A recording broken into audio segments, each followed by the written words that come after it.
Hello and welcome. Today I'm going to answer the question that nobody has ever asked me. Is it possible to beat Pokemon Yellow version only using a single Nidoran Female?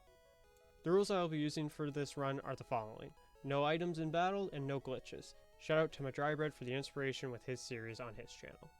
Nidoran Female is an interesting Pokemon to use as it has a very low base stat, but has a wide range of moves for type coverage. Being able to learn moves like Thunderbolt and Blizzard are going to be run savers for this one once it gets to the late game, and when we can actually use the TMs. And Body Slam will help us counter against our huge weakness to Psychic types, which have an abnormally weak defense stat. Let's quickly compare female Nidoran to male Nidoran. Nidoran Female is more defensive minded with more HP than male Nidoran, but male Nidoran has a much stronger attack. For these one Pokemon runs, you usually want to one-hit KO all of your opposition's Pokemon as much as possible, so you don't get damage added up against you. So her lower attack, I believe, makes her the weaker option of the two, which is why I ultimately decided to use her for my first ever run. Yellow version is a little bit different than that of red and blue versions, where Yellow's gym leaders are at higher levels, meaning my single weak Pokemon that I'm using will have to be a much higher level throughout this whole run, making it a little bit more challenging. So with all that being said, let's get started. Using the universal Pokemon randomizer, I substituted the starter Pikachu for Nidoran Female. I named my Nidoran Billy, as suggested by my brother Nick, who I named my rival after. During my first rival fight, he made some questionable decisions during the fight that ultimately costed him the victory.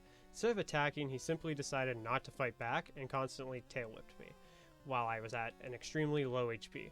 I mean, I'll take the win, but the AI was brutal during that fight. Before I go any further, I should explain how my rival's evolution will work. The game has a preset way to figure out which one of Vaporeon, Jolteon, or Flareon that Eevee will evolve into. It's figured out by if you win or lose your first mandatory rival fight when you both are given your starter Pokemon. The other factor is the optional rival fight to the west of Viridian City on Route 22.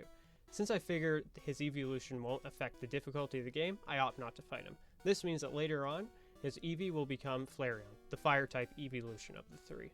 So after I beat my rival, I made my way through Viridian Forest, making sure I fought every trainer, as at level 12, Nidoran learns Double Kick. Without it, Brock would basically be impossible. Once I made my way to face Brock, he was extremely easy, with Double Kick doing all of the work to easily take him out. It's definitely nice to have a strong move early on. Onyx posed a little bit more of a threat as it took a few hits, but he still managed to go down pretty easily. I then made my way through Mount Moon, which was ultimately uneventful except for the Jesse and James fight at the end of the cave.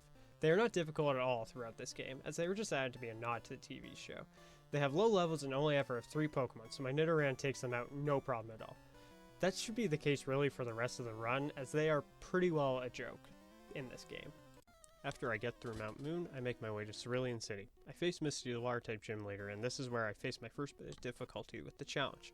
It just wasn't happening quite yet because Starmie is so strong, and also it's half Psychic type, so it's making Double Kick virtually useless with it being not very effective. I figure the rival should be a little bit easier, especially with the addition of Double Kick to my move pool. And I was right. I take out the rival first try with no real difficulty. Double Kick makes short work of his team.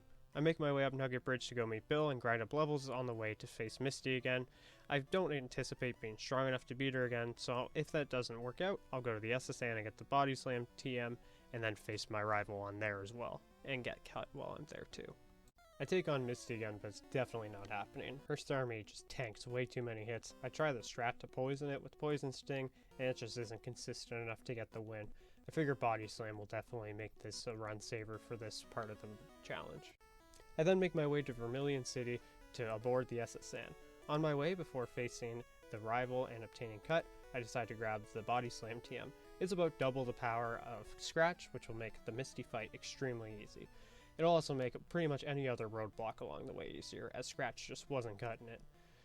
I then face the rival on the SSN, and he goes down no problem. I only take about half my health in damage here, and he goes down pretty easily. I also pick up cut, but due to needing Misty's gym to be able to use the HM outside of battle, I have to go back and face Misty, but I'll take all the levels I can get through here. I do skip most of the trainers aboard the SSN though, just to try to keep my level a little bit lower to keep some sort of challenge within this run. I make my way back to Cerulean City to face Misty again, with Body Slam being an 85 power move with no chance to miss and a 30% paralyzed chance. Misty goes down way easier. The Staryu was a one-shot, but it took 2 hits on the Starmie, but it still goes down pretty easily. This just shows the strength that Body Slam has, especially in comparison to Scratch. with double the base power at its cup. I then go to Search, who only has one Raichu in the game. It's another nod to the TV show, as in Red and Blue he had more Pokemon, and he is another easy fight.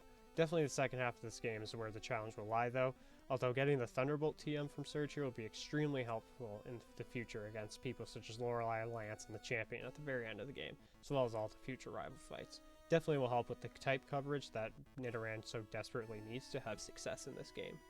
For the next part of the game, I have to make my way through Rock Tunnel, but before I do, there is one hiker in here who has 2 Geodudes and 1 Graveler, and all 3 of them know Self-Destruct, an extremely scary move to go up against. Luckily, I beat him no problem, and don't even see Self-Destruct once and make my way through.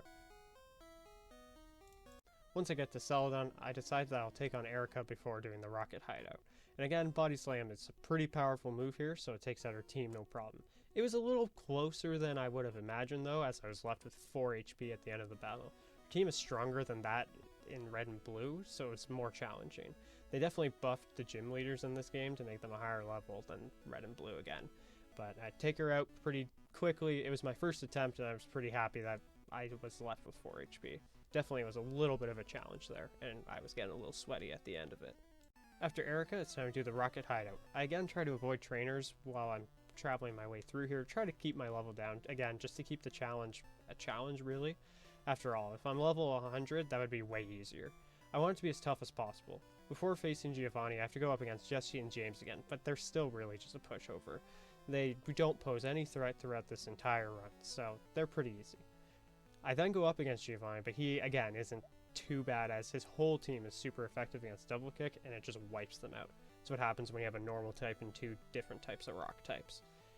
They do have higher defense, so it does take a few hits, but again, they go out decently quickly. Once the Sylph Scope is required, I go to Lavender Tower to take on Rival 4. He's pretty easy as I only took 20 damage total. His weakness to electricity really shows through his Cloyster and his Fearow. It also helps the Thunderbolt. It's a pretty strong move, and my special stat, even though it's lower than my attack, isn't as weak as I originally thought it would be. I guess I can thank Surge for that one at least. Jesse and James show up again, but I'm not even going to bother putting in their footage. It was a total sweep of them. Like I said, extreme pushover in this game. I tried fighting Koga, but I was not expecting it to be this difficult. I did not realize this team would consist of 3 Venonats and 1 Venomoth that all know Psychic moves, which just absolutely destroys me. If they use Psychic or Side Beam, I'm done. The run's over at that point. It probably would have been easier if he had his team from Red or Blue in this game, where it's the 4 Pokemon. I decided to go fight every trainer that I skipped to keep my level lower, to then raise it up, just because I'm definitely not winning this one at my current level. So right here is just a little bit of footage of me working on that grind for Koga. I only probably need, I imagine, a few levels at this point to get him. If not, I will go take on the trainers in Sylph Company, since that's the next mandatory part of the game that's completely open for me to do right now. I tried taking on Koga again at 51, but it still wasn't enough as he still beats me, and I'm not even close to winning. So I end up going to Sylph Company, like I said, the only other part of the game that's open for me to proceed with at this point. I fight every single trainer inside before I take on my rival. By the time I get to the rival, I'm level 58. I end up beating him, but it's extremely close, as once again I'm left with 4 HP after the fight. ZV at this point in the game has also evolved into Flareon. His team has definitely got much stronger than the 3 earlier fights before this, so I definitely am glad that I got those extra levels, and I'm hoping that this will be enough for Koga, but his Psychic type moves just have destroyed me in the past. After the rival fight's over, I make my way to Giovanni, but I forgot that there was a Jesse and James fight here. But again, they're a cakewalk in this game. No real point in showing the footage, so I'll just show Giovanni. I'm very over leveled, and again, he has a huge weakness to my fighting type through him having only rock and normal typing, so he goes out pretty easily. But as tough as Koga is, I fear Sabrina will be tougher, so I'm really happy that I have all these levels. Her Psychic type team could just destroy my low special type Nidoran. So I make my way back to face Koga again, this time at level 59 after all this extra grinding I've had to do, and I actually managed to pull out the victory. It was extremely close as I was left with 9 HP, but it's so satisfying to be able to get out of a block in the road without having to mindlessly grind against wild Pokemon. I'm sure glad I left those extra trainers that I never battled. This was also not my first attempt at beating him. I then make my way back to Saffron to take on Sabrina, the gym leader I was most afraid of with her Psychic typing. which actually turned out to be extremely easy. She did make some poor move choices with her Alakazam by using Psywave, a move that does random damage. If she had used a real Psychic attack like Psychic, the game would have been over there. But with Psychic Pokemon's weak defense stat, Body Slam made easy work of her 3 Pokemon. Specifically, she used the entire Abra line, who are all notorious for having an atrocious defensive stat. Her Alakazam did manage to tank 1 hit, but we just took him out in the following turn because that's where she used the Psywave. Now it's time for Blaine. When I get to Cinnabar Island, before going in to see him, I have to go through the Pokemon Mansion. On my way, I grabbed a Blizzard TM. Blizzard will be extremely helpful against the future Giovanni fight as well as all of the Elite Four, namely being Bruno, Lance, and the Champion. Having this move in my arsenal will surely give me the huge advantage due to my now extensive type coverage. As well, Blizzard is a base 100 attack stat power. It is extremely powerful. Now it's time to face Blaine, but he is a lot tougher than I had originally anticipated. He absolutely destroys my team at level 61, so I decided just to grind for a few more levels before fighting him again. This way, I feel like I will just stand a better chance to get to Arcanine, who could be a toss-up for us. I come back to face Blaine again at level 63, but he essentially beat himself in this attempt, where instead of attacking with his Ace Arcanine, he just used mostly Reflect. A paralysis off of Body Slam definitely helped with that though. Blaine is notorious in Gen 1 for fighting extremely dumb. He is known to use Super Potions on Pokemon that are at full HP. I don't get a single attempt where that happens, so I wonder if they fixed that in the yellow version compared to blue and red, but he still didn't fight as smart as other trainers did. He is definitely not programmed the best in comparison. Now it's time for the 8th batch, the ground type Giovanni. I have super effective moves against this whole team, so he goes out pretty quickly. Blizzard is so strong even with my low special attack. The only Pokemon of his that's even able to outspeed me is his Persian. It does not do very much damage to me though. With 4 out of his 5 Pokemon being ground type, he really stood no chance once I picked up Blizzard and Cinnabar. I feel like this move is going to be so crucial to me come the Elite Four. I just wish it came a little bit earlier and the run would have been so much quicker. Before going to the Elite Four, I have to fight my rival for my 6th time, but my type coverage and level are too good for him right now, and take him out with 44 HP remaining. It helped that his Flareon used Leer instead of attacking me for what would likely have been the victory for him. I do think the champion fight will be much harder since his whole team will be fully evolved and have way better stats than me.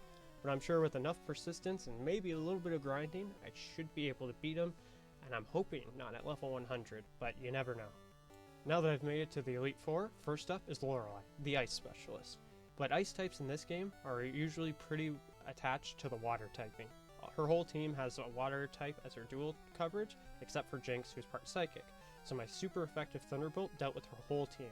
I used Body Slam against Jinx though, because her special stat is pretty high, and I want to conserve some power points on Thunderbolt, so I could save it for a future battle and not have to waste all my elixirs and ethers during this one, just in case I have to do another attempt of this, because I do fear this final champion fight could be the death of me with his Alakazam.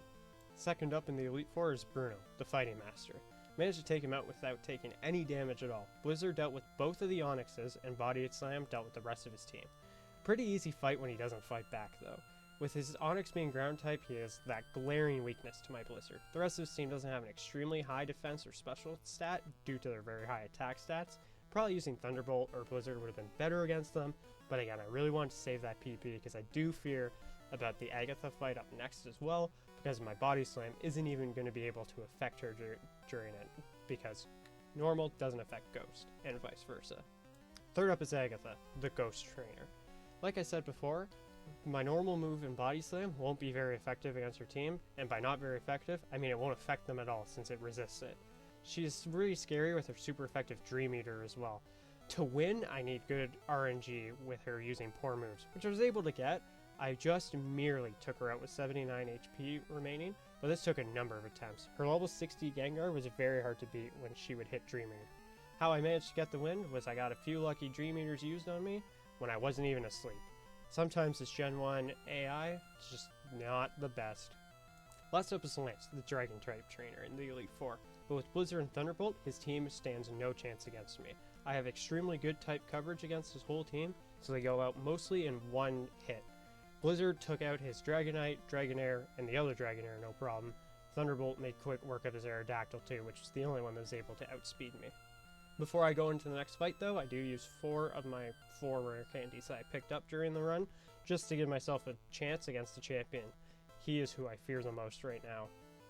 Up next is the Pokemon Champion Nick. He sends his Sandslash out first, which I have a huge type coverage advantage against with Blizzard. He goes out pretty easily in one hit. Unfortunately, in Gen 1, in the last battle, you don't have a choice to have the animations on, so I can't turn it off. Next up is Alakazam, the Pokemon that dealt me the most trouble. To win, I need him to use 2 Kinesises, and I have to be able to paralyze him with Body Slam. I do get the paralysis, but this Kinesis actually does lower my accuracy. It's much better when it fails against me, but as you can see, I do miss a few here, but I managed to take him out without taking damage, which this run is looking very promising. Up next is Executor, the Grass and Psychic type. I try going for Blizzard here and actually managed to hit with my lowered accuracy. It doesn't quite take him out, it takes him to about maybe a third of his HP remaining, but he just takes me out with Hypnosis here. As you can see, he'll just whittle me down with Barrage and Stomp. It's very brutal. This fight doesn't last much longer after that, so I'm just gonna tell you now I lose, and I will definitely need to grind some levels before coming back. I think I can manage a win if I get to level 80. By that level, I should be able to take out Alakazam decently well. I don't know if I'll outspeed him there. And then Executor as well. I should be able to get him to lower health and then use Body Slam, which is a much more accurate move. Because as you can see, I'm just missing Blizzards all over the place. I managed to take out Executor in this one, but it doesn't last much longer. I'm just going to cut now to the final rival fight where I do manage to get the victory. So after grinding, I made my way to level 78, but through the rest of the Elite Four, I gained 2 levels, so I start this fight at actually level 80, which I hope is enough. This is where I aim to be. First up Sandslash though, and I take him out again, 1 Blizzard. But now it's time for the scary Alakazam. I use Body Slam, but he uses Kinesis first and it misses, which is nice. I hit Body Slam and it's a lucky critical hit. With my low speed stat, I'm lucky to get that one. Up next, Executor, the Grass and Psychic type who was a pain putting me to sleep. I hit Blizzard and go first. It does a decent amount of damage, but doesn't quite manage to take him out. He puts me to sleep, but I do have a couple terms of sleep that I have to go through, and he is starting again to whittle me down with Barrage and Stomp, just like the last attempt. But with Barrage hitting here, it does hit a crit, so both hits do both double damage there. But once I wake up, I am able to take him out. I do take him out with another super effective Blizzard. Up next, Magneton, the electric type Pokemon. He goes for Thunder Wave right away, which paralyzes me, which is a little bit scary, and then uses Screech though, which doesn't actually hurt me. Even though I've lowered defense now, it doesn't matter because I'm still alive. I take him out with a second Body Slam. Up next, Cloyster, who again is dual type water and ice. He hits an Aurora Beam and it's a little bit scary here, but I managed to live with a mere 31 HP remaining. My Thunderbolt hits him, and it takes him out in a crucial 1 hit. And finally, his last Pokemon, the farthest I've made it in any of these attempts, Flareon, the Fire-type Eevee from the start. I decide to go for Body Slam, since I have a higher attack, and his special attack would be higher. But he uses Reflect, which lowers it, but I'm just going to power through it, and he keeps using Reflect. Again, he's using... And we actually made it to the Hall of Fame with only 1 Nidoran Female. It took me to level 80, and I'll be honest, I thought I was going to need level 100 when I was starting this out. I had a ton of fun recording this and throwing it all together, so I'm hoping to do another one sometime soon. Feel free to leave me any suggestions of anything that you'd like me to do, and I'll try to do it for you. And with that, I'll leave you with a farewell, and stay safe out there.